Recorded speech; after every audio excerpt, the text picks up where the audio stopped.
આપ સર્વેના હૃદયમાં બિરાજમાન એવા રાશેશ્વર શ્રી કૃષ્ણના ચરણમાં હું વંદન કરી મારી વાણી આગળ વધારી રહ્યો છું. વ્યાસાય વિષ્ણુ રૂપાય વ્યાસ રૂપાય વિષ્ણવે નમો વૈ બ્રહ્મનિધયે વાસિષ્ઠાય નમો નમઃ. અચતુર્વદનો બ્રહ્મા દ્વિબાહુર પરો હરિ અભાર લોચન શંભુર ભગવાન વાદરાય નમઃ. બહુ વધારે સમય નહીં લો તમારો.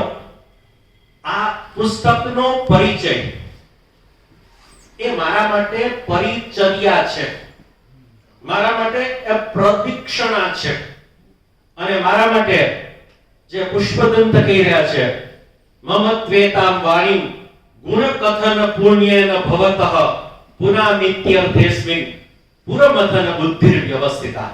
અમારી બુદ્ધિને અને મારા મનને પવિત્ર કરવાનું જો કોઈ સાધન હોય તો કેવળ અને કેવળ ભાગવત વિશે મારે જે આ પરિચય આપવાનો છે, પરિચય તો હું શું આપવાનો છું?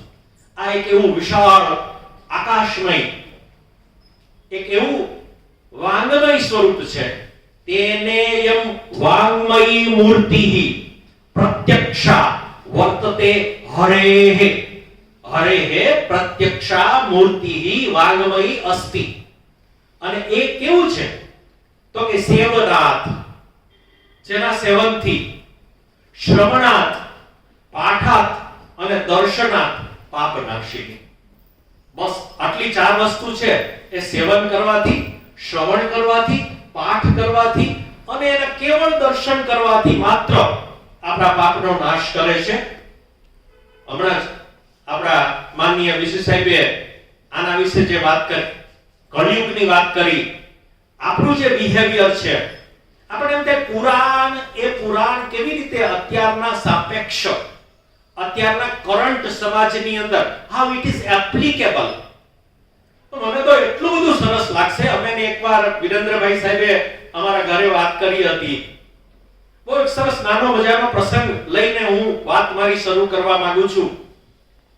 સાહેબ, જ્યારે ધુંધુકારીની વાત આવે છે અને ધુંધુકારી જ્યારે પ્રેત યોનિને પ્રાપ્ત કરેલો છે, ત્યારે ગોકર્ણ મહારાજ, એના બ્રધર, એના ભાઈ, એ ભાગવત સપ્તાહ એના માટે કરે છે, પોતે વાંચે છે. અને પોતે વાંચે છે ત્યારે આકાશમાંથી વિમાન આવે છે, ઉતરે છે. અને એ વિમાન ઉતરે છે ત્યારે એની અંદરથી હરિદાસાહ, એટલે કે હરિના દાસો ઉતર્યા છે. અને એમને પ્રશ્ન કરેલો છે કે બહવઃ સંતિ શ્રોતારઃ મમ અત્ર. અહીંયા મારા તો બહુ બધા શ્રોતાઓ છે. વિમાનાની ન આનિતાની, એના માટે તમે વિમાન લઈ નથી આવ્યા? આપ પણ સર્વ શ્રોતાઓ છો અત્યારે. તો એવો પ્રશ્ન ત્યાં કરવામાં આવ્યો છે કે મેં આ ભાગવત કરી તો તમે આ કેવળ અને કેવળ આ ધુંધુકારી માટે જ લઈને આવ્યા, એવું કેવી રીતે? આ બીજા બધામાં મારો એમનો શું વાક છે? મારા ગામવાળા છે, એના ગામમાં કથા થઈ રહી છે અને પોતાના ભાઈ માટે એ કથા કરી રહ્યા છે ગોકર્ણજી મહારાજ. તો એમણે બહુ સરસ આપ્યું છે, જવાબ આપેલો છે, બહુ સારી વાત કરી છે. અને એ આજના પરિપ્રેક્ષ્યમાં, આજના કોઈ વિદ્યાર્થીને જો ખરેખર સમજવું હોય તો એ ભાગવતની અંદરથી આ ગ્રહણ કરવા જેવું છે. શું કહે છે જવાબમાં? હરિદાસાહ ઉચુહુ. હરિદાસો બોલ્યા છે અદ્રઢમ ચ હતમ જ્ઞાનમ. અદ્રઢમ ચ હતમ જ્ઞાનમ. જે દ્રઢ નથી થયેલું, જેનું ડ્રિલિંગ નથી થયેલું, એવું જ્ઞાન તમારા માટે કામનું નથી. અદ્રઢમ ચ હતમ જ્ઞાનમ પ્રમાદેન હતમ શ્રુતમ. પ્રમાદથી જો કંઈ સાંભળવામાં આવે, લેક્ચર ચાલુ હોય અને જો તમે પ્રમાદથી એને સાંભળો, તમારા મોબાઈલમાં હો, તમારા વિચાર ક્યાંક બીજે હોય, તો એ સાંભળેલું જે છે એ પ્રમાદેન હતમ, એ હણાયેલું છે, એ કામનું નથી. પછી સંદિગ્ધો હિ હતો મંત્ર. જો મંત્રમાં ખબર ના પડે, એની ક્લેરિટી ના હોય, એમાં એનો અર્થ શું કહેવા માંગે છે, એનું સાચું રાઈટ ઇન્ટરપ્રિટેશન, અર્થઘટન જો આપણને ખબર ના હોય તો સંદિગ્ધો હિ હતો મંત્ર અને વ્યગ્રચિત્તો હતો જપ. વ્યગ્રચિત્તથી કરવામાં આવેલો જપ છે એ કઈ કામનું નથી. મિત્રો વિચારો કે આ આટલા વર્ષો પહેલા જે કહેવામાં આવ્યું છે આજે પણ એટલું જ સત્ય છે, આજના પરિપ્રેક્ષ્યમાં આજને આપણને પણ એટલું જ ઉપયોગી છે. તો આવી જે વાત કરવામાં આવી છે એ ત્યાં શરૂઆત કરવામાં આવી છે. આપણે ભાગવતની અંદર જ પ્રવેશ કરીએ. સચ્ચિદાનંદ રૂપાય વિશ્વોત્પત્ત્યાદિ હેતવે તાપત્રય વિનાશાય શ્રી કૃષ્ણાય વયમ નમઃ. મારે તો એની પરિચર્યા કરવી છે, મારે એની પ્રદક્ષિણા કરવી છે અને ખૂબ જ શોર્ટમાં અને છતાં પણ એ આપને એ પ્રેરણા મળે કે નહીં મારે તો ભાગવત વાંચવું છે, એવું કંઈક હું તમારી પાસે રજૂ કરવા માંગુ છું. તો આપણે જઈએ તો પ્રથમ સ્કંદ છે. બહુ ઝડપથી આખું શું એનું સ્ટ્રક્ચર શું છે, એની સબ્જેક્ટ મેટર શું છે, એની થીમ શું છે, એનો વિષય વસ્તુ શું છે અને એ આપણી સાથે કેવી રીતે વણાયેલું છે. બહુ ઝડપથી ભાગવત ઉપર તો ઘણા બધા પ્રવચનો, ઘણા બધી કથાઓ, ઘણું બધું થતું હોય છે. પણ અહીંયા મુક્તધારા ફાઉન્ડેશન અને એમાં નામ રાખવામાં આવ્યું છે તેના સંચાલિત વાંચન વલોણું. હું સાહેબ વલોણું કરીને આવ્યો છું, વલોણું કરીને માખણ ઉતારીને કથા સારમ. કથા સારમ શું છે? એટલે કથા તો આપ સર્વે બધા જાણો જ છો, કથા તો મને ને તમને બધાને ખબર છે. પણ એ કથાની અંદર શું કેવી રીતે સ્ટ્રક્ચર ગોઠવાયેલું છે, કેવું છે, એ થોડી મિનિટોમાં આપની સમક્ષ હું રજૂ કરવા માંગુ છું. તો પ્રથમ સ્કંદ છે. આમ જો તો તેને વાંગમયી મૂર્તિ પ્રત્યક્ષા વર્તતે હરેહે. આ હરિની, ભગવાનની આ પ્રત્યક્ષ મૂર્તિ છે અને એ પ્રત્યક્ષ વાંગમય મૂર્તિ છે. તો એ વાંગમય મૂર્તિના આપણે દર્શન કરવાનો પ્રયત્ન કરવાનો છે અત્યારે, અને એના દ્વારા જ આપણો પરિચય અને આપણી પરિચર્યા, આપણી અર્ચના, આપણી વંદના, આપણી સેવા એ આપણે કરવાનો પ્રયત્ન કરી રહ્યા છીએ. કારણ કે એ પાપ નાશીની છે, એ પાપનો નાશ કરવા વાળું છે. અને છતાં પણ સર્વ વેદાંત સારમ હિ શ્રીમદ ભાગવત મિષ્યતે તદ રસામૃત તૃપ્તસ્ય નાન્યત્ર સ્યાત રતિઃ પ્રતિઃ. એટલે કે દિલભાઈ બહુ મહત્વનું કહેવામાં કે સર્વ વેદાંત સારમ હિ શ્રીમદ ભાગવત મિષ્યતે. બધા વેદોનો, જે વેદની હમણાં વાત ચાલી રહી છે કે વેદને વિજ્ઞાન અને લાઈફ સુધી પહોંચાડવાનું છે, તો અહીંયા એ જ વાત કરે છે. શું કહે છે કે સર્વ વેદાંત સારમ હિ શ્રીમદ ભાગવત મિષ્યતે. આ બધા વેદોનો જો સરવાળો કરી અને એના અંદરથી જો એનો સાર તત્વ, એનું નવનીત એ જો લઈ લેવામાં આવે તો એ શ્રીમદ ભાગવત છે. અને એ લિટમસ પત્ર ટેસ્ટ આપે છે સાહેબ. બહુ સરસ મજાની બીજી લાઈનમાં, સેકન્ડ લાઈન એ વેરી વેરી ઇમ્પોર્ટન્ટ છે વેકૈયા સાહેબ. એ કહે છે તદ રસામૃત તૃપ્તસ્ય. જો કોઈ આના આ રસામૃતનો સ્વાદ ખરેખર શુકદેવજીની જેમ જો જાણી જાય, બરાબર, તો એમ પ્રવ્રજંતુ મનુપેતમ અપેત કૃત્યમ દ્વૈપાયનો વિરહ કાતર આજુહાવ પુત્રેતિ તન્મયતયા તરવોભિનેદુસ તમ સર્વભૂત હૃદયમ મુનિમાનતોસ્મિ. એ ઓતપ્રોત થવાની વાત છે, એકત્વ થવાની વાત છે, અદ્વૈતની વાત છે, નોન ડ્યુઆલિટીની વાત છે. એ કહે છે તદ રસામૃત સ્વાદ જે ચાખેલો છે, નાન્યત્ર સ્યાદ રતિઃ વચિત. એને ક્યાંય બીજે ઇન્ટરેસ્ટ પડે નહીં. આ એનો ટેસ્ટ છે. જો બીજે તમારો ઇન્ટરેસ્ટ થાય છે ભાગવત વાંચ્યા પછી, તો તમે ભાગવત બરાબર વાંચેલું નથી. આ એમણે આ સ્પષ્ટ રીતે કહી દીધું છે. અને એ જ કહ્યું કે તદ વિચારણ કરો મનન નિધિધ્યાસન. એ જો નહીં કરેલું હોય તો ભાગવત આપણા માટે કોઈ કામનું નથી. ભાગવતની અંદર પ્રવેશ કરીએ, શોર્ટમાં જોવાનો પ્રયત્ન કરીએ. પ્રથમ સ્કંદ છે એ ભગવાનનું દક્ષિણ ચરણ કહેવામાં આવ્યું છે. કોમેન્ટેટર્સ ઘણા બધા છે, અનેક ટીકો પેતા ભાગવત અમારા ઘરે પધરાવેલું છે. આપને જાણીને આશ્ચર્ય થશે કે ભાગવતની કિંમત 40,000 રૂપિયા છે. એ ભાગવતની કિંમત 40,000 રૂપિયા છે અને 18 ભાગમાં છે. જે સોલા ભાગવત વિદ્યાપીઠ તરફથી શ્રી પૂજ્ય પરમ પૂજ્ય પ્રાતસ્મરણીય કૃષ્ણશંકર શાસ્ત્રીજી એનું એડિટિંગ કરેલું છે. અને એના અંદર આ કોમેન્ટરીની અંદર એ લખેલું છે કે ભાગવત છે એનો પ્રથમ સ્કંદ છે એ દક્ષિણ ચરણ છે. અને દક્ષિણ ચરણમાં એ 19 અધ્યાયોથી બનેલું છે. 19 અધ્યાયમાં 3 પ્રકરણો છે. પહેલું પ્રકરણ છે હીન પ્રકરણ છે. એ હીન પ્રકરણની અંદર 2 શ્રોતા વક્તાઓ છે. જોજો, એને હીન ગણે છે તો આપણી કક્ષા ક્યાં, આપણી સાહેબ કોટી ક્યાં, કોટી સવારમાં યાદ કરીએ તો આપણી કોટી ક્યાં, આપણે ક્યાં છીએ, where we are, we have to decide ourselves. તો એ પહેલા વાત કરી રહ્યા છે કે હીન પ્રકરણ જે છે એના અંદર સૂતજી અને શૌનક આદિ 88,000 ઋષિઓ, એના રિપ્રેઝેન્ટેટિવ એ શૌનક આદિ ઋષિ છે અને શૌનક આદિ ઋષિ એ સૂતજીને પ્રશ્ન કરી રહ્યા છે અને એ ચાલી રહ્યું છે નૈમિષારણ્યની અંદર. તો નૈમિષારણ્યમાં આ ભાગવત ચાલી રહ્યું છે અને એમાં એ કેવું છે, કર્મ પ્રધાન છે. શા માટે કર્મ પ્રધાન છે કે સત્રમ સ્વર્ગાય લોકાય સહસ્ર સમમાસત, 1000 વર્ષ ચાલે એવો યજ્ઞ કરવા બેઠા છે. અને વાય શા માટે, પર્પઝ શું છે કે સ્વત્રમ સ્વર્ગાય લોકાય, સ્વર્ગ મેળવવાની ઈચ્છાથી, કર્મ કરીને સ્વર્ગ મેળવવાની ઈચ્છાથી આ લોકો ભેગા થયા છે અને ભાગવત કરી રહ્યા છે. નંબર 2, પ્રકરણ નંબર 2, પેલું 3 અધ્યાયનું છે, બીજું પણ 3 અધ્યાયનું છે. તો એ 3 અધ્યાયના પ્રકરણની અંદર જોઈએ તો એમાં 2 વક્તા શ્રોતા છે, એમાં નારદજી અને વ્યાસ ભગવાન, એવા 2.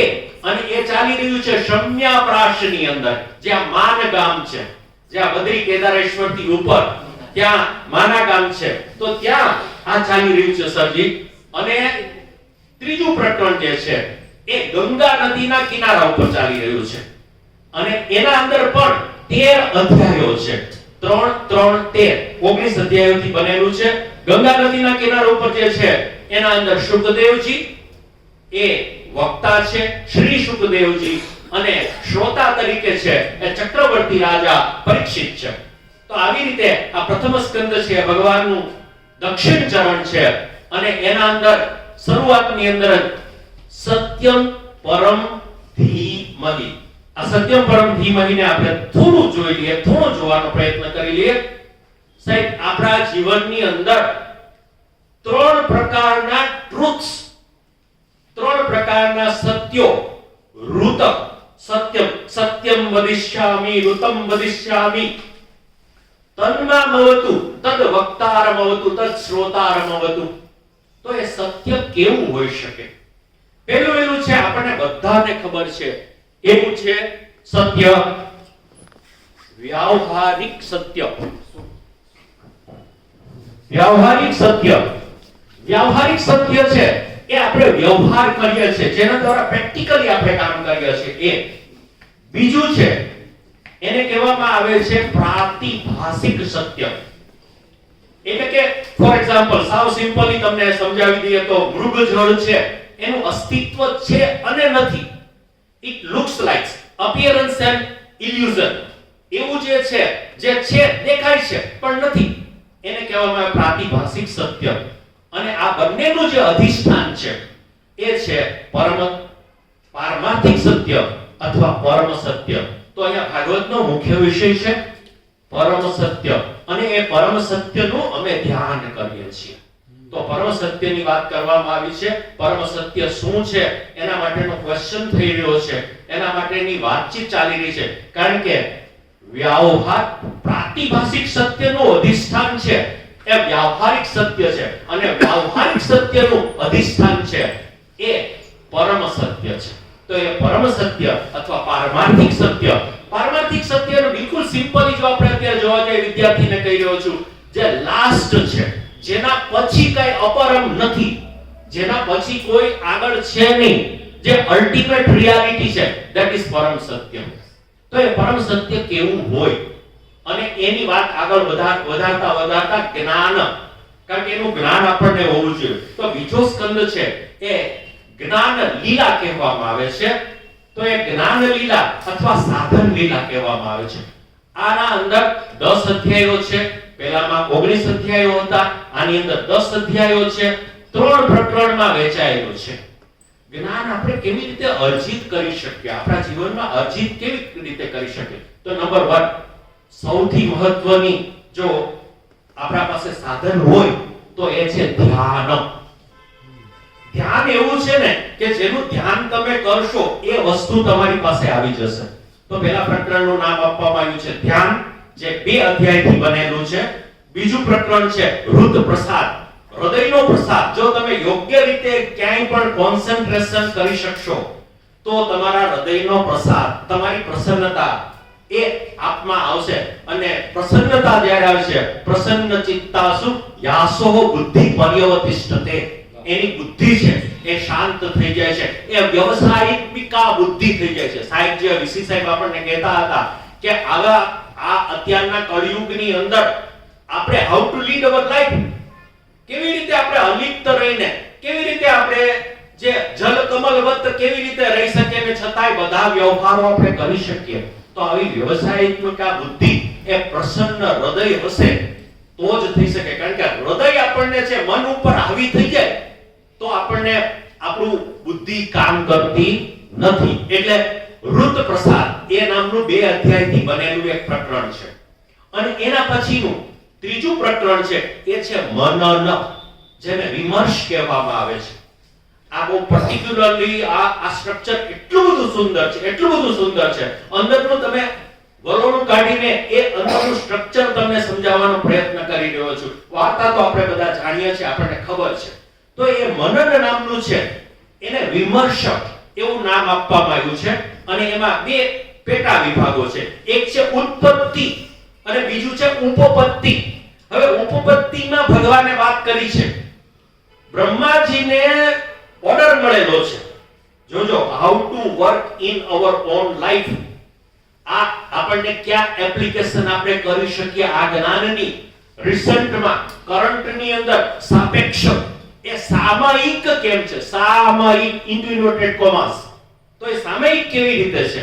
તો ભગવાન કહે છે બ્રહ્માજીને ઓર્ડર આપવામાં આવ્યો 9મા અધ્યાયમાં, સ્કંદ 2 9મા અધ્યાયમાં. ત્યાં ચતુશ્લોકી ભાગવતનું ભગવાન છે એ બ્રહ્માજીને સ્વયં ખુદ એ ભગવાન બોલીને એને સમજાવી રહ્યા છે. શા માટે સમજાવી રહ્યા છે? તો એ સમજાવી રહ્યા છે એટલા માટે કે બ્રહ્માજીને ઓર્ડર અપાયો છે કે 14 ભુવનનું તમે સર્જન કરો. હવે 14 ભુવનનું સર્જન કરે, કંઈક ને કંઈક આવું નવું બનાવે તો વ્યક્તિને અહંકાર આવવાનો એ સામાન્ય છે. પરંતુ અહીંયા ભગવાન કહી રહ્યા છે, એ બોલી રહ્યા છે કે હું તને એક એવી ટેકનિક, એક એવી સરસ મજાની વાત કરીશ કે કંઈ પણ કામ કરશો અને છતાંય તમે અનાસક્તિ માટે એક ગાંધીજીની બુક છે. હમણાં મને સાહેબ કહેતા હતા, પ્રિન્સિપાલ સાહેબ, કે અમે થોડું ગાંધીવાદી પણ હું છું. તો ગાંધીવાદની વાત કરીએ, અનાસક્તિ માટે મહાદેવભાઈએ એક સાહેબ ટાઇટલ આપ્યું. એ બુકનું ટાઇટલ આપ્યું વિરેન્દ્રભાઈ, કે એમણે કીધું કે ભાઈ આ છે એ અટેચમેન્ટની સાથે જે છે, તો એટેચમેન્ટ ન હોય તો એવું કે ભાઈ ડિસએટેચમેન્ટ, તો કે નહીં, એ નોન એટેચમેન્ટ છે. સર્જી નોન એટેચમેન્ટ છે. વી આર નોન સ્મોકર્સ છે. ધુવાળો તો આપણે લઈએ જ છે, એટલે નોન જે વાપરવી એનું ઓ એ નોન એટેચમેન્ટ. તો નોન એટેચમેન્ટની વાત કરવામાં આવી છે. અને ત્યાં ભગવાન કહી રહ્યા છે અહમેવા સમેવા ગ્રે. શું સમજાવી રહ્યા છે? બિલકુલ 4 શ્લોકો છે કે આખું ભાગવત સંપૂર્ણ રીતે એમાં બધું જ આવી ગયું છે. ચતુશ્લોકી ભાગવત.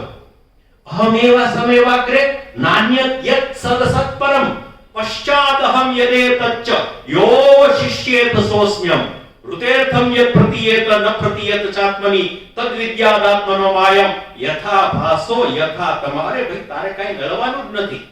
જે હતો એ હું છું, જે અત્યારે છું, એક્ઝિસ્ટિંગ છું, એ વિવિધ રૂપે હું જ છું.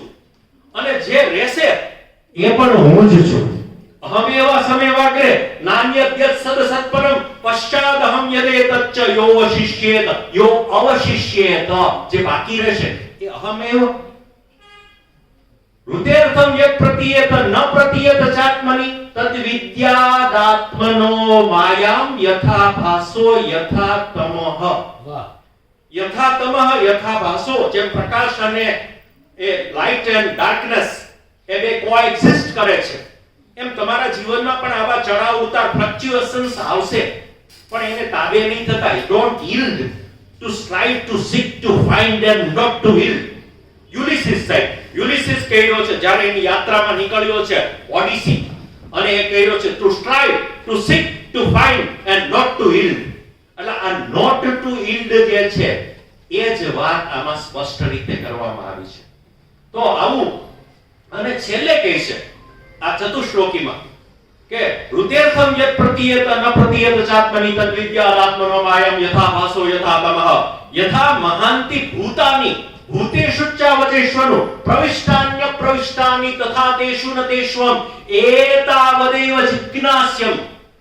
બસ આટલું જ જાણવાનું છે. એતાવદ એવ, not more than this.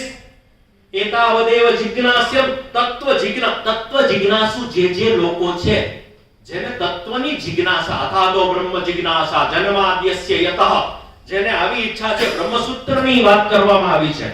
તો તત્વ જિજ્ઞાસુનાત્મન અન્વય વ્યતિરેકાભ્યામ યત સ્યાત સર્વત્ર સર્વદા. ભગવાન કેવો છે? બહુ સરસ રીતે કોમેન્ટેટર્સ, ભાષ્યકારો લખી રહ્યા છે કે ભગવાન ક્યાં છે, ભગવાન કેવી રીતે છે. તો બહુ સરસ ઘટપટની વૃત્તિ આપવામાં આવી છે અને બહુ સરસ રીતે સમજાવ્યું છે. પ્રશ્ન કરવામાં આવ્યો છે, ક્વેશ્ચન મૂકવામાં આવ્યો છે કે ઘડો આકાશમાં છે કે આકાશ ઘડામાં છે? ઘડામાં આકાશ છે કે આકાશમાં ઘડો છે? બરાબર. ભગવાને જેટલા ઘડા હતા ને એ બધાને ફોડ્યા છે. ઘડાને ફોડ્યા છે. ઘડાનું જે એક બાઉન્ડ્રી છે, એ જે બંધન છે, એ બંધનને પોતાની લાકડી મારી, પોતાની લકુટી મારી, પોતાનો એક પથ્થર મારીને તોડવાનો પ્રયત્ન કરી છે અને એની અંદરથી નવનીત કાઢવાનો પ્રયત્ન કર્યો છે. તો એ નવનીત એ અંદરનું રહેલું આત્મ તત્વ છે. તો એ જે છે અંદર પણ છે ને બહાર પણ છે. ઘડામાં આકાશ છે ને આકાશમાં ઘડો છે. તો હૃદયર્થમ યત પ્રતીયત ન પ્રતીયત ચાત્મની તદ્વિદ્યાદાત્મનો માયમ યથા ભાસો યથા તમઃ યથા મહાંતિ ભૂતાની ભૂતેષુ ચાવચેશ્વનું પ્રવિષ્ટાન્ય અપ્રવિષ્ટાની તથા તેષુ ન તેષ્વહમ. હું એ રીતે રહેલો છું જેમ ઘડામાં આકાશ છે અને આકાશમાં ઘડો છું. તથા તેષુ ન તેષ્વમ એતાવદેવ જિજ્ઞાસ્યમ. બસ આટલું જાણી લો, પછી તમને કોઈની માટે દ્વેષ નહીં થાય, તમારો કોઈ દુશ્મન નહીં રહે. તો આ જે વસ્તુ છે એતાવદેવ જિજ્ઞાસ્યમ તત્વ જિજ્ઞાસુનાત્મન અન્વય વ્યતિરેકાભ્યામ. અન્વય વ્યતિરેક આ ભાગવતનું મૂળભૂત છે. અન્વય અને વ્યતિરેક. What is that? તો કે ભાઈ નેતિ ભગવાન કોણ? તો કે આ બોટલ ની, આ જે મોબાઈલ ની, આ ટેબલ ની, કઈ નહીં. એ જે બાકી રહે છે, શેષ રહે છે, અને એવી શેષ શૈયા ઉપર જે શયન કરી રહ્યા છે એવા શેષશાહી વિષ્ણુ જે છે એ ભગવાન છે. વાત કરતા whatever is seen, જે પંચ આપણી જ્ઞાનેન્દ્રિયો શબ્દ સ્પર્શ રૂપ રસ ગંધ એના દ્વારા જેને આપણે જાણી શકીએ છીએ, એના દ્વારા જેનો અનુભવ થઈ શકે છે, એનાથી જે પર છે એ શેષ તત્વ છે, એ જ ભગવાન છે. એતાવદેવ જિજ્ઞાસ્યમ તત્વ જિજ્ઞાસુનાત્મન અન્વય વ્યતિરેકાભ્યામ યત્સ્યાત સર્વત્ર સર્વદા. અને એનું ક્લાઇમેક્સ છે. ક્લાઇમેક્સ વિરેન્દ્રભાઈ એ સર્વમ ખલ્વિદમ બ્રહ્મ.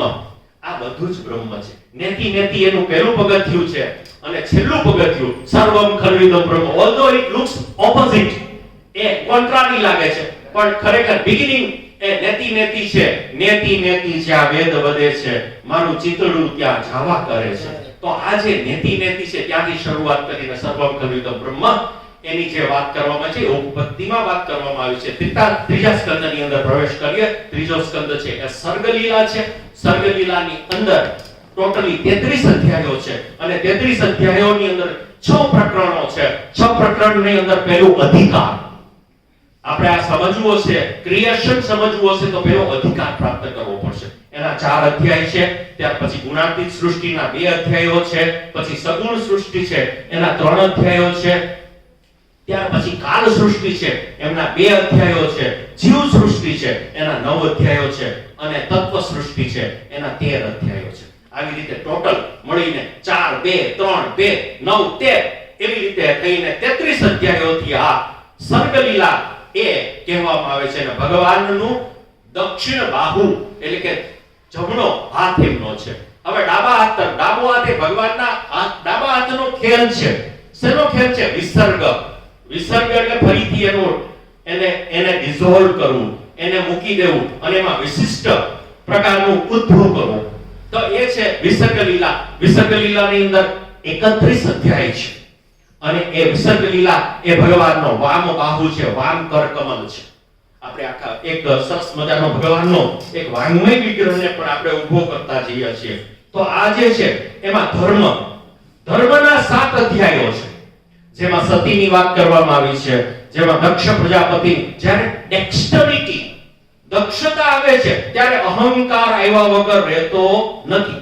પણ તમારો ત્યારે ધર્મ ચૂકશો નહીં, એવું અહીંયા સરસ રીતે અભિભૂત છે. એમાં એ કહેવાનો એનો સંદેશો છે. તો ધર્મના 7 અધ્યાયો છે. ત્યાર પછી જે આવે છે અર્થ, તો અર્થના 5 અધ્યાયો છે. કામના સૌથી વધારે એ 11 અધ્યાયો છે. અને પૃથુ રાજા છે. પૃથુ રાજા કે કામના શું હોવી જોઈએ? તો કે એક જ, વિધત્સ્વ કર્ણાયુત મને 10,000 કાન મળી જાય અને ભગવાન હું તમારું શ્રવણ કરી રાખું. બસ આટલો જ આપણો પોતાની ડ્યુટી છે as a human being, as a soul. તો એ થયો કામ. અને મોક્ષ, મોક્ષના ફરીથી 7 અધ્યાયો છે. એટલે કે 7, 5, 11 અને ફરીથી 8 એવી રીતે થઈને આ 31 અધ્યાયોથી બનેલું છે. એમાં છેલ્લામાં મોક્ષ કહેવામાં આવે છે. મોક્ષની અંદર 2 પ્રકારો છે. એક છે બ્રહ્મ તત્વ અને બીજું છે હરિસાયુજ્ય. બ્રહ્મ તત્વ હરિસાયુજ્યથી મુક્તિ મળે છે. 2 રીતે મળે છે, એક જ્ઞાનથી અને એક ભક્તિથી મળે છે. તો આ રીતે એ ચતુર્થ સ્કંદ પૂર્ણ થાય છે. પંચમ સ્કંદની અંદર એ 3 પ્રકરણો છે. ટોટલી 26 અધ્યાયો છે. એમાં દેશના 3 અધ્યાયો છે, કાળના 18 અધ્યાયો છે અને ત્રીજો જે છે એ સ્વપ્ન છે. દેશ, કાળ અને સ્વપ્ન એટલે કે 3, 18 અને 5 એમ થઈને 26 અધ્યાયોથી બનેલું છે. બહુ ડિટેલમાં નથી જતા. આપણે જઈ રહ્યા છે 6થા સ્કંદ ઉપર જઈ રહ્યા છે, જેના ઉપરથી પુષ્ટિ માર્ગ આખો આવેલો છે.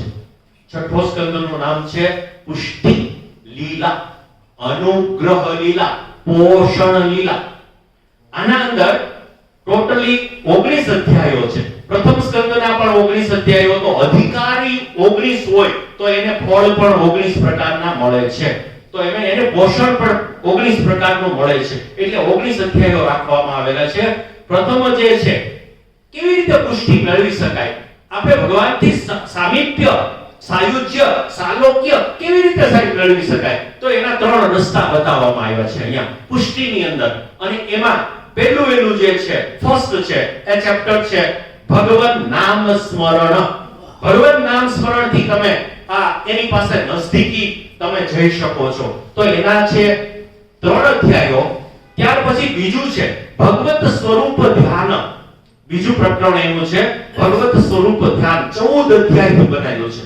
અને ત્રીજું પ્રકરણ જે છે એ ભગવદ અર્ચના એટલે કે સેવા. તો ભગવદ અર્ચનાના 2 અધ્યાયો છે. આવી રીતે 3, 14, 2 એમ થઈને 19 અધ્યાયોથી બનેલું આ અનુગ્રહ લીલા, પુષ્ટિ લીલા, પોષણ લીલા નામનો 6થો એ સ્કંદ છે. સપ્તમ સ્કંદની અંદર આવીએ ઉતિ લીલા. ઉતિ લીલા એટલે વાસના લીલા છે. વાસના લીલાની અંદર આપણે જ્યારે પ્રવેશ કરીએ છીએ તો ભગવાને એનો જમણો હાથ અંગૂઠો દબાવીને કટી ઉપર રાખેલો છે. બસ વાસના આટલી જ છે. આ પકડી લો, પંચ ઇન્દ્રિયોને તમે પકડી લો, શબ્દ, સ્પર્શ, રૂપ, રસ, ગંધ આપણી પાસે છે શું? બસ આટલી જ વસ્તુ છે. એને કંટ્રોલ કરો. પંચ અને કટી ઉપર રાખેલો છે, ભગવાને ધારણ કરેલું છે. તો આવું જે છે એ છે ઉતિ લીલા. તો ઉતિ લીલા એ સપ્તમ સ્કંદ છે. 15 અધ્યાયો છે. એમાં 3 પ્રકારની આ વાસનાઓ ગણવામાં આવી છે. એક છે અસત વાસના, જે હિરણ્યકશુપુની અંદર હતું. બીજું છે સદવાસના, જે પ્રહલાદજીની અંદર હતી. વાસના કઈ પણ ભગવાન માટેની, એ મને મળી જાય એવી એક ઉત્કટ ઈચ્છા. તો એવું જે છે એ સદવાસના છે. અને ત્રીજું છે સદસત વાસના એટલે કે મિશ્ર વાસના, અથવા જેને કર્મ પંચાધ્યાયી કહેવામાં આવે છે. આ રીતે 5, 5, 5 એમ થઈને 15 અધ્યાયનો 7મો સ્કંદ એ ભગવાનનું જે છે એ જમણો હાથ છે અથવા જમણો હસ્ત છે. 8મા નંબરમાં આપણે જોઈએ, 8 નંબરની અંદર એ મન્વંતર લીલા છે. 8મા સ્કંદનું નામ છે મન્વંતર લીલા અને મન્વંતર લીલાના 24 અધ્યાય છે. આ ભગવાનનું દક્ષિણ સ્તન છે. ભગવાનનું દક્ષિણ સ્તન છે. વાંગમય સ્વરૂપનું દક્ષિણ સ્તન છે. 4 પ્રકરણ છે, ટોટલી 24 અધ્યાય છે. પહેલું જે પ્રકરણ છે એને કહેવામાં આવે છે તામસ પ્રકરણ. તામસ પ્રકરણના 4 અધ્યાયો છે. ત્યાર પછીનું છે રાજસ પ્રકરણ. તો એ રાજસ પ્રકરણના ફરીથી 9 અધ્યાયો છે. સાત્વિક પ્રકરણના 9 અધ્યાયો છે અને મુક્તિ આ બધાથી મળે છે. કે તામસ હોય તો પણ તામસ ઘણું તમે ભગવાનમાં કરો. તામસ તમે એપ્લાય ક્યાં કરો? કેમ ભગવાન મને ના મળે? એવો ગુસ્સો તમે કરો, એવી તમે આસક્તિ કરો, એવો પ્રેમ કરો. આ વસ્તુ ત્યાં સમજાવવામાં આવે છે. એટલે સંતોના ધર્મો, સદ્ધર્મ લીલા જેને કહેવામાં આવે છે, મન્વંતર લીલા છે. અને એમાં 4 9 9 2 એટલે કે ટોટલી 24. 9 દુ 18 + 2 + 4 24 અધ્યાયોથી આ બનેલો સ્કંદ છે. 9મા સ્કંદમાં આવીએ. 9મા સ્કંદનું નામ છે ઈશાનું લીલા. એટલે ઈશને જે અનુવર્તી છે, ઈશને જે ફોલો કરે છે, ઈશ્વરની પાછળ જે જાય છે એના ફોલોઅર્સ છે, એટલે કે એના ભક્તોની વાત કરવામાં આવી છે. 2 પ્રકરણો છે, એમાં પણ 24 અધ્યાયો છે. ભગવાનનું વાનસ્તન છે અને એમાં પહેલું છે એ મર્યાદા પ્રકરણ. મર્યાદા પ્રકરણમાં સૂર્ય વંશને બતાવવામાં આવ્યો છે, રામચંદ્રજી વગેરે. તો સૂર્ય એટલે કે મર્યાદા ભક્તિ પણ થઈ શકે છે. અને બીજું છે પુષ્ટિ, એના 12 અધ્યાય છે. બંનેના 12 અધ્યાય, એમ થઈને 24 અધ્યાયો છે. તો આ 24 અધ્યાયોથી એ 9મું ઈશાનું કથા એ બનેલો છે. અને આગળ જઈએ, સૌથી મોટું હાર્દ 10મો સ્કંદ એ ભગવાનનું હૃદય છે. આખા ભાગવતનું જો હૃદય હોય તો એ 10મો સ્કંદ છે. અને 10મા સ્કંદમાં 87 + 3 3 ક્ષેપક છે. 3 અધ્યાયો ક્ષેપક છે બ્રહ્માજી વાળા. તો એવા 87 + 3 એમ થઈને 90 એ કેવી રીતે ગોઠવાયેલા છે સમજીએ. ચતુર્ભિશ્ચ સ્ત્રીભિશ્ચ તથા ષડભિર વિરાજતે યોસો પંચધા હૃદયે મમ. ભગવાન કેવી રીતે રહેલા છે એની સરસ મજાની આ એક સ્ટ્રક્ચર આપેલું છે. અને એમાં એ વાત કરી રહ્યા છે કે પહેલું જે પ્રકરણ છે એ ભગવાનના જન્મનું છે. અને જન્મમાં આપણો વિષય આજનો એ જોડાયેલો છે. 9 પ્રકારના સત્યોને જે ધારણ કરે છે. આપણે તો 3ની વાત કરી, વ્યવહારિક સત્ય, પ્રાતિભાષિક સત્ય, પારમાર્થિક સત્ય અને પરમ સત્ય. પણ અહીંયા જે બ્રહ્મા, વિષ્ણુ અને બાકીના બધા દેવો એ આવ્યા છે, કંસના કારાગારમાં આવ્યા છે. અને ભગવાનની 9 પ્રકારે you are going to play the 9 types of truth. એ કેવી રીતે તમે બજાવો? કૃષ્ણનું સત્ય શું? હાથમાં પેલું લઈ લે, ચક્ર લઈ લે અને છતાં પણ એ સાચો છે. તો એ સત્ય કયું? તો કે છે બહુ સરસ રીતે બિગિનિંગ કરે છે બ્રહ્માજી, ભવ એટલે કે શિવજી અને બાકીના બધા દેવો. સત્ય વ્રતમ, સત્ય પરમ, ત્રિસત્યમ, સત્યસ્ય યોનિમ, નિહિતં ચ સત્ય, સત્યસ્ય સત્યમ, સત્યવૃત નેત્રમ, સત્યાત્મકમ ત્વામ શરણમ પ્રપન્નાહ. આ 9 પ્રકારના સત્યો છે એની વાત કરવામાં આવી છે. અને છેલ્લે ભગવાન પાસેના 6 ગુણો એટલે કે 4 તામસના 28 + 3 એટલે કે 31. ત્યાર પછીનો જે છે એ રાજસના પણ 28 અધ્યાયો છે. મિત્રો યાદ રાખવું ડિફિકલ્ટ છે. આ ડિફિકલ્ટ છે, very difficult. And you calculate as I am saying.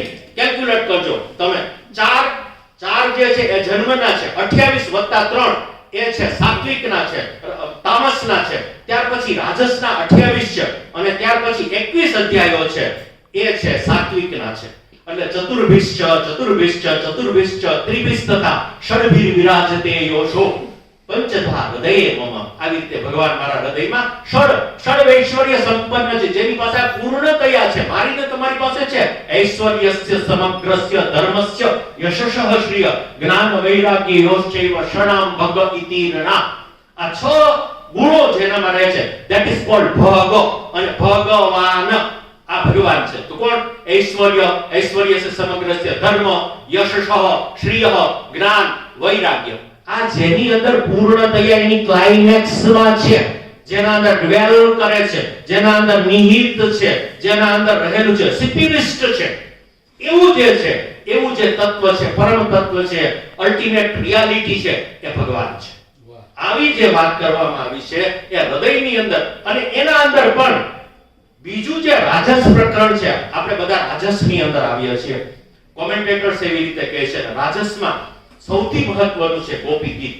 Jayanti તે અધિકમ જન્મના વ્રજ શ્રયત ઇન્દિરા શશ્વદત્રહી દૈત દૃશ્યતામ દિક્ષુતાવકાશ વૈ ધૃતાસવસ ત્વામ વિચિન્વત. અમે અમારા માટે આ શ્વાસોશ્વાસ નથી રાખ્યા ભગવાન, તમારા માટે આ શ્વાસોશ્વાસ. We are living for you. અમે તમને ડેડિકેટેડ છીએ, અમે તમારા માટે છીએ. અને અમને ખબર છે ગોપી કઈ સામાન્ય નથી. નખલુ ગોપિકા નંદનો ભવાન અખિલ દેહીના મંતરાત્મ ધ્રુવ. તમે તો બધાની અંદર રહેલા અંતર્યામી, બધાને કંટ્રોલ કરવા વાળા તમે છો. એ અમને ખબર છે. નખલુ ગોપિકા, આ યશોદા ગોપિકાનો નંદ નથી તું. નખલુ ગોપિકા નંદનો ભવાન અખિલ દેહીના અંતરાત્મ ધ્રુવ વિખન સાર્થિતો વિશ્વગુપ્તયે સખૌ દેવાન સાત્વતામ કુતે. આ ભગવાન બ્રહ્માજી જે વિશેષ પ્રકારે ખનન કરે છે, આ પત્રકારો બધા ખનન કરે વિશેષ રીતે, તો એ ખનન કરવા વાળા, જે સત્યને શોધવા વાળા છે, એવા બ્રહ્માજી જે બુદ્ધિના દેવ છે, એને જ્યારે પ્રાર્થના કરી વિખન સાર્થિતો વિશ્વગુપ્તયે, વિશ્વના કલ્યાણ માટે વિશ્વગુપ્તયે સખૌ દેવાન સાત્વતામ કુલે. આ સાત્વત કુલની અંદર તમે જન્મ લીધેલો છે. એવા જે ભગવાન છે એ સડગુણ સંપન્ન છે. અને ગોપીઓ એની પ્રાર્થના કરેલી છે. 29, 30, 31, 32, 33 દસમ સ્કંદના 29 થી લઈને 33 અધ્યાયો પંચાધ્યાયી છે અને પંચ પ્રાણ છે. આખા ભાગવતના પંચ પ્રાણ કહેવામાં આવે છે. તો આ પાંચ પ્રાણ અને ગોપીઓનું ગોપી ગીત, પ્રેમની ક્લાઇમેક્સ ખાલી એટલું જ છે. હું ઘણીવાર કહેતો હોઉં છું કે પ્રેમ ઉપરનો કાબુ ઘટે, કાબુ ઉપરનો પ્રેમ ઘટે તો પ્રેમ ઉપરનો કાબુ વધે. બહુ સરસ રીતે આખી ગોપી ગીતનો જો સાર હોય સાહેબ માધવભાઈ, તો એ આટલો જ છે કે તમે કોઈને કંટ્રોલ કરવા માંગશો. મેનેજમેન્ટનો મોટામાં મોટો સિદ્ધાંત જે સર્કસમાં આપણે એશિયાડ હમણાં તો આવ્યું છે સર્કસ, તો એ કેમ પેલું ચાબુક કરે છે? એ કોઈ ડરીને નથી કરતું, પણ એની સાથેની અફિનિટી છે, એની સાથેનો અટેચમેન્ટ છે. પ્રેમથી કંટ્રોલ થશે. એટલે કહ્યું કે કાબુ ઉપરનો પ્રેમ ઘટે તો પ્રેમ ઉપરનો કાબુ વધે.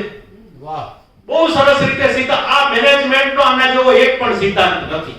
તો આ ગોપી ગીતની અંદર આ સ્પષ્ટ રીતે ભગવાન કેમ છછિયા પર છાછે નાચ નચાવે. ખાલી એક નાની એવી એ છછિયા છે, હાથમાં લઈને પીવરાવવા માટે ભગવાન એના સામે એ નાચ કરે છે. તો એ કેમ કરે છે? આવો મોટો બ્રહ્માંડનો અધિપતિ એ આ કેમ કરે છે? કારણ કે પ્રેમ. અને પ્રેમ ત્યારે જ થાય કે જ્યારે જે છે એ, કારણ કે એમોર વિમસિત ઓમનિયા, સાહેબ ગ્રીક ની અંદર, લેટિન ની અંદર એમોર વિમસિત ઓમનિયા, જગતમાં એક અને એક, એ લોકો પણ માને છે. સોક્રેટિસ, એરિસ્ટોટલ, પ્લેટો, આ બધા જ માને છે કે પ્રેમ એવું છે ને તત્વ કે જેનાથી એ બધું કંટ્રોલ કરી શકાય છે.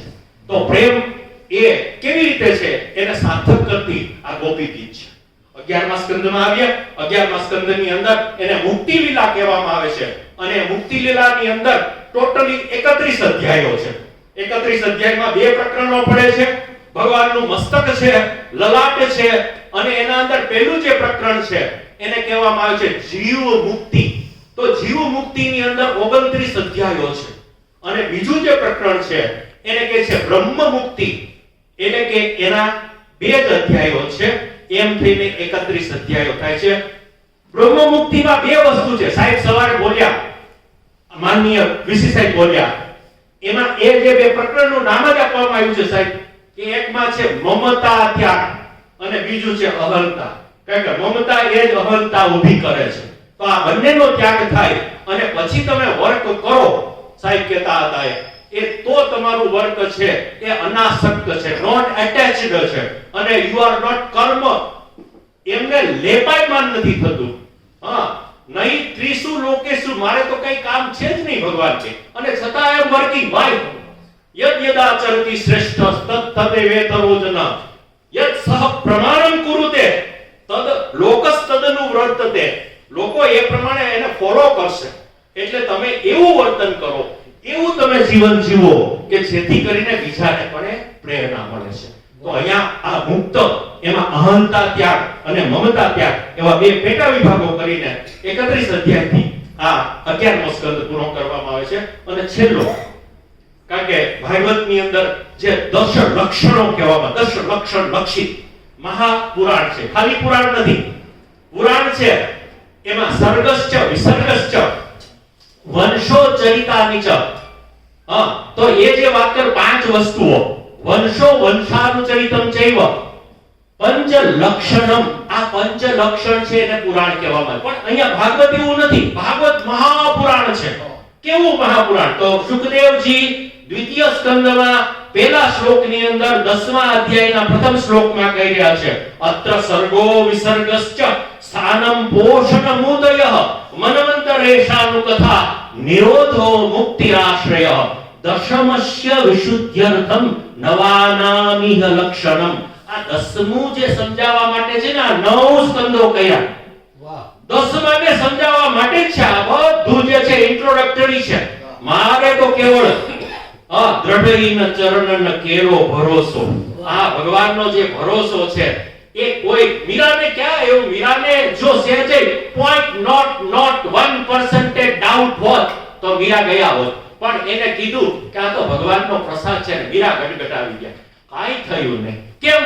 પૂરો ભરોસો, પૂરો ફેથ.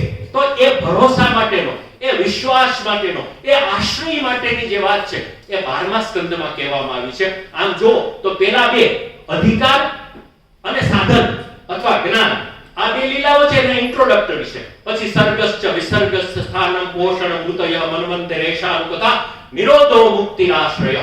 તો આ આશ્રય છે એમાં 5 વસ્તુ બતાવવામાં આવી છે કે જે વ્યક્તિ આ બધાય આશ્રયોને છોડી દે છે અને સર્વ ધર્માન પરિત્યજ્ય મામેકમ શરણમ વ્રજ અહં ત્વા સર્વ પાપેભ્યો મોક્ષયિષ્યામિ મા શુચ.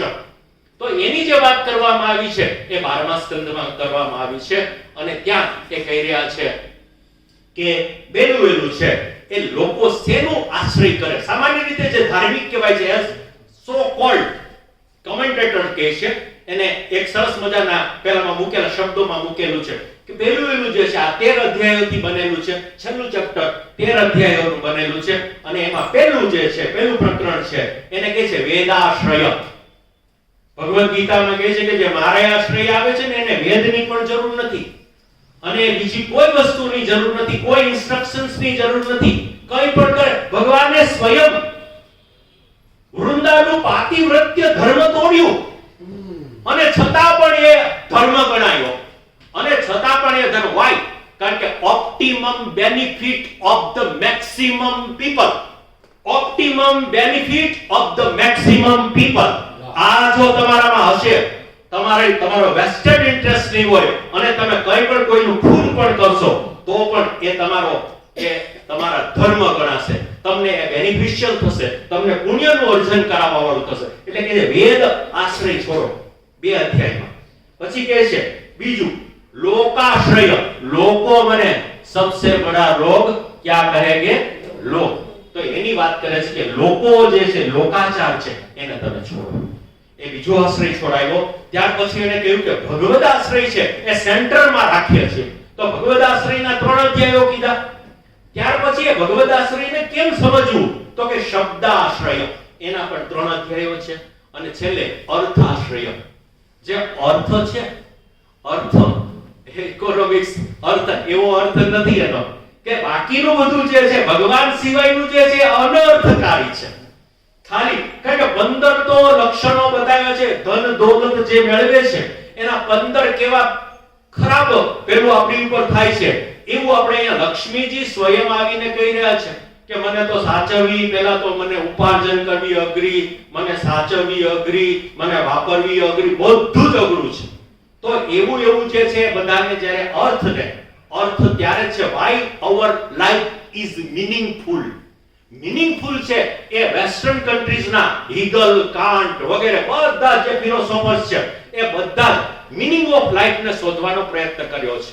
અને બ્રેખ્ટના એ જે છે વેઇટિંગ ફોર ગોડો, તો વેઇટિંગ ફોર ગોડો છે એમાં પણ જીવનનું સાફલ્ય શું છે, જીવનની અંદર એ આપણે શું કરવાનું છે, વોટ ઇઝ અવર ડ્યુટી. અને એ કહે છે કે આ આશ્રય છે એનાથી જ એ થશે. શું થશે? આત્મોન્નયન, આત્મ ઉન્નતિ અને આત્મ વિકાસ. જિંદગીમાં કેટલું કમાણા રે જરા સરવાળો માંડજો. શેનો સરવાળો? મોટર, બંગલા, ગાડી એનો બધાનો નહીં, પણ આ જે આત્મ ઉન્નયન કરવામાં what I have done so far in my life, તો એ જે છે એ કેટલું કર્યું છે, એમાં કેટલું ઉપાર્જન કર્યું છે, એના માટે આ લોકાશ્રય, પછી વેદાશ્રય, લોકાશ્રય, ભગવદાશ્રય, શબ્દાશ્રય અને અર્થાશ્રય, એમ બે ત્રણ એવી રીતે 13 અધ્યાયો થાય છે. તો 13 અધ્યાયથી 335 અધ્યાયથી આખું ભાગવતનો વાંગ્મય સ્વરૂપ બને છે. અને વાંગ્મય સ્વરૂપનો મુખ્ય મેસેજ એ એટલો જ છે કે ભગવાન યથા તરોર મૂલં સેચનેન તૃપ્યંતિ તત્સ્કંદ ભુજોપશાખાઃ તથા રણ. જેવી રીતે કોઈ વૃક્ષને તમારે પાંદડે પાણી પાવું પડતું નથી, પરંતુ જ્યારે એના મૂળમાં સિંચન કરીએ છીએ ત્યારે એ બધા જ તૃપ્ત થઈ જાય છે. એમ તમે કોઈના માટે એક સારું કાર્ય કરો છો, કોઈના મૂળમાં સારું કાર્ય કરો છો, ત્યારે એ ભગવત અર્પણ કરીને આપણે જ્યારે એને આપીએ છીએ, ઈશ્વર અર્પણ કરીએ છીએ, ઈશ્વર અર્પણ બુદ્ધિ જ્યારે કરીએ છીએ, ત્યારે આપણે બધા જ ને કોઈને કોઈ રીતે લાભ કરતા થયા છીએ. તો આવું જીવન, આપણું સાફલ્ય એ બને એ ભાગવત સાથે આ જોડાયેલી વસ્તુ છે. અને એટલે જ છેલ્લે કહેવામાં આવ્યું ભવે ભવે યથા ભક્તિ પાદયોસ્તવ જાયતે તથા પુરુષવ Devesh. what is the desire of the person who is concluding this પુરાણ? આનું કોન્ક્લુઝન કરતા શું માગી રહ્યા છે, બરાબર? એ માગવાનું બહુ, આમાં ભાગવતમાં જેટલા છે કેરેક્ટર્સ, એ લોકો શું માગે છે એની એક નોટ કરવા જેવી છે, અદ્ભુત નોટ છે. એ કોઈ કઈ દુનિયાવી કોઈ વસ્તુ માગી જ નથી. અને આ કહે છે ભવે ભવે યથા ભક્તિ પાદયોહો તવ જાય, તમારા બે પગની અંદર પાદયોહો તવ જાયતે તથા પુરુષવ દેવેશ. હે દેવેશ, મારા ઉપર તમે એવી કૃપા કરો. તથા પુરુષવ દેવેશ નાથસ્તોનો યતઃ પ્રભો, તમે તો અમારા બધાના નાથ છો. અને એ જે છે એ ત્વદીય વસ્તુ ગોવિંદ તુભ્યમેવ સમર્પયે તેન ત્વદંઘ્રી કમલે રતિ મે સ્યાત. મારી રતિ છે બીજે બધેથી હટી. એટલે સર્વ વેદાંત સારમી શ્રીમદ ભાગવત વિશ્યતે તદ રસામૃત તૃપ્તસ્ય નાન્યત્ર સ્યાત રતિ પચિત. ક્યાંય પણ નહીં થાય અને એ રતિ નહીં થાય તો જ સાચા અર્થમાં અનાસક્ત બની શકાશે. અનાસક્ત બન્યા પછી એટલે એનું હૃદય છે એ પ્રસન્ન થાય, એની બુદ્ધિ પ્રસન્ન થાય, એનું મન પ્રસન્ન થાય. કારણ કે ભગવાને આજ્ઞા કરી છે મયી એવ મન આધત્સ્વ મયી બુદ્ધિ નિવેશે. આ બે જ હેરાન કરવા વાળું છે, તમે સોલ ને હેરાન કરો, એક બુદ્ધિ અને એક મન. અને આ બે કે છે એમ આપણે કરી રહ્યા છે, કારણ કે we are governed by our rag and dvesh, likes and dislikes. આ રાગ અને દ્વેષ છે એ જ આપણા શત્રુઓ છે. તો આ રાગ અને દ્વેષને કેવી રીતે છોડી શકાય અને મયી એવો મન આધત્સ્વ એ કેવી રીતે કરી શકાય, એનો પૂર્ણ રીતે જો વાર્તાના સ્વરૂપે અને બહુ ગર્ભિત અર્થની અંદર, તો એ કહે છે વલ્ભાચાર્યજી મહારાજ કહી રહ્યા છે, અંતિમમાં કહી રહ્યા છે કે આ શું કરશે ભાગવત, તમને શું કરશે શું? તો એનો એ ઉત્તર આપી રહ્યા છે, એની કોમેન્ટ્રીમાં ઉત્તર આપી રહ્યા છે કે તમારો દેહાધ્યાસ છોડાવશે. દેહાધ્યાસ પછી તમારો જે સેકન્ડ આવે છે એ તમારો ઇન્દ્રિયાધ્યાસ છે. તમે અટકો છો ક્યાં? where do you stop? જ્યારે તમે કોઈ સારું કાર્ય કરવા જાઓ છો ત્યારે તમે ક્યાં અટકો છો? તો કે પેલું દેહાધ્યાસ. દેહમાંથી બહાર નીકળી ગયા તો તમે આવો છો ઇન્દ્રિયાધ્યાસ. ઇન્દ્રિયાધ્યાસમાંથી તમે આગળ આવી જાઓ તો તમે પ્રાણાધ્યાસમાં અટકો છો. પ્રાણાધ્યાસની અંદરથી તમે આગળ આવો તો તમારા અંતઃકરણ ચતુષ્ટય મન બુદ્ધિ ચિત્ત અહંકાર એમાં તમે અટકી જાઓ છો. કારણ કે અહંકારને છોડવો એટલે ઉપનિષદ કહે છે સાહેબ, બહુ સરસ ધીરુભાઈ, બહુ કોટ કરવા જેવું, બહુ મજાની વસ્તુ છે. યેન ત્વમ ત્યજતિ તત ત્યજ. જેનાથી તમે ત્યાગ કરો છો, ફેકલ્ટી થ્રુ વિચ, જેનાથી તમે એબન્ડન કરી, જેનાથી તમે છોડી ક્વિટ કરી રહ્યા છો, એને છોડી દો, બસ પતી ગયું. જેનાથી તમે યેન ત્વમ ત્યજતિ તત ત્યજ, તો એ ત્યજ કરવાની ભાવના છે એ આપણાની અંદર આવે અને આપણે એ અંતિમ પાયદાન સુધી આપણું સાયુજ્ય થાય, સામીપ્ય થાય, સાલોક્ય થાય, આ બધી વસ્તુઓ આપણા જીવનમાં આવે અને છતાંય આપણા જે ડીલિંગ્સ છે, આપણા ટ્રાન્ઝેક્શન્સ છે, આપણો વ્યવહાર છે, એ વ્યવહારિક સત્યને આપણે વહન કરી શકીએ અને સાથે સાથે પારમાર્થિક સત્યને પણ આપણે મેળવતા જઈએ અને એની સિદ્ધિ થાય, એનું સાફલ્ય થાય, એને પૂર્ણ રીતે વર્ણન આ ભાગવતમાં છે. અને ભાગવતને જો ડિટેલમાં સરસ રીતે વાંચવામાં આવે તો અનેક ટીકોપેતા, જે 13 થી 14 ટીકાઓ છે, એ બધાએ સૌથી વધારે આમ તો 39 ટીકાઓ લખાયેલી છે. આ જે 14 ટીકાઓ છે એ તો કૃષ્ણ શંકર શાસ્ત્રીજી આમાં લેખિત આપેલી છે. તમને જાણીને આશ્ચર્ય થશે, નાનું એવું પુસ્તક છે. આની વાત કહી અને મારી વાત પૂર્ણ કરું છું. ભાગવત આદ્ય પદ્ય વ્યાખ્યા શતકમ, 16 ભાગવત વિદ્યાપીઠ થી બહાર પડેલું છે. ભાગવત આદ્ય પદ્ય વ્યાખ્યા શતકમ એટલે કે પેલા શ્લોકની 100 થી વધારે વ્યાખ્યાઓ સંસ્કૃતમાં લખીને પરમ પૂજ્ય પ્રાતઃ સ્મરણીય કૃષ્ણ શંકર શાસ્ત્રીજીએ લખીને 150 પાનાનું પુસ્તક, આ એક જ શ્લોકની 100 થી વધારે ઇન્ટરપ્રિટેશન્સ, અર્થઘટનો સંસ્કૃતમાં આપેલા છે અને કન્ક્લુઝનમાં લખ્યું છે કે આવો બધા જ મુખ્ય જે શ્લોકો છે એ બધાનો આવો અર્થ થઈ શકે છે. તો આવું ગર્ભિત, જેને હુતાશને નિત્ય હાટક સંપરીક્ષા, રણાંગણે શસ્ત્ર ભૃતામ પરીક્ષા, વિપત્તિ કાલે ગૃહિણી પરીક્ષા અને વિદ્યાવતામ ભાગવતે પરીક્ષા, એ જે વાત કરે છે. તો એટલે કહ્યું કે હુતાશન એટલે જે હોમેલું અશ્નાતિ, હોમ અશ્નાતિ એ હુતાશન છે. હુતાશન એ નિત્ય હાટક સંપરીક્ષા, હાટકેશ્વર મહાદેવ. તો હાટકેશ્વર મહાદેવ, હાટક એટલે સોનું. તો હાટકની પરીક્ષા કરવી તો ક્યાં થાય સાહેબ? હુતાસનમાં નાખો, થઈ જશે. હુતાસને નિત્ય હાટક સંપરીક્ષા, રણાંગણે શસ્ત્ર ભૃતામ પરીક્ષા. બેટલફીલ્ડ ની અંદર આવે તો ખબર પડે, બાકી એમ કે હું આટલાના માથા કાપી નાખું, નામ કરું, બેટલફીલ્ડમાં શસ્ત્ર લઈને ઉતરો તો રણાંગણે શસ્ત્ર ભૃતામ પરીક્ષા, વિપત્તિ કાલે ગૃહિણી પરીક્ષા. વિપત્તિ કાલે એટલે કે મેં રાખ્યા છે પૈસા, લઈ જાઓ, મારા ઘરે ના લઈ જાઓ, અને એ છે ગૃહિણી. વિપત્તિ કાલે ગૃહિણી કહે છે, ગૃહિણી ગૃહમ ઉચ્યતે. તો એ ગૃહિણી પરીક્ષા અને વિદ્યાવતામ ભાગવતે પરીક્ષા. વિદ્યાવતોની પરીક્ષા જો કરવી તો ભાગવતની અંદર થાય છે. આપ સર્વે મને સાંભળ્યો, સહન કર્યો, અહીંયા બેઠા આપ પણ સરસ મજાના ઉત્તમ કોટીના એ શ્રોતા છો. તો એ શ્રોતા છો, સુગ્ન છો અને આપે સાંભળ્યું આવો એક સરસ મજાનો પરિચય, એ પરિચર્યા, એની પ્રદક્ષિણા આપણે ભાગવતને ત્વદીય વસ્તુ ગોવિંદ તુભ્યમેવ સમર્પયે તેન ત્વદંઘ્રી કમલે રતિમ મે યચ્છ શાશ્વતી. શાશ્વત રતિ આપ સર્વેના હૃદયમાં આ પ્રગટ કરે અને ભાગવત વાંચવાની આપણને પ્રેરણા કરે, એવી પ્રાર્થના કરી હું મારી વાણીને વિરામ આપું છું. અસ્તુ. ધન્યવાદ.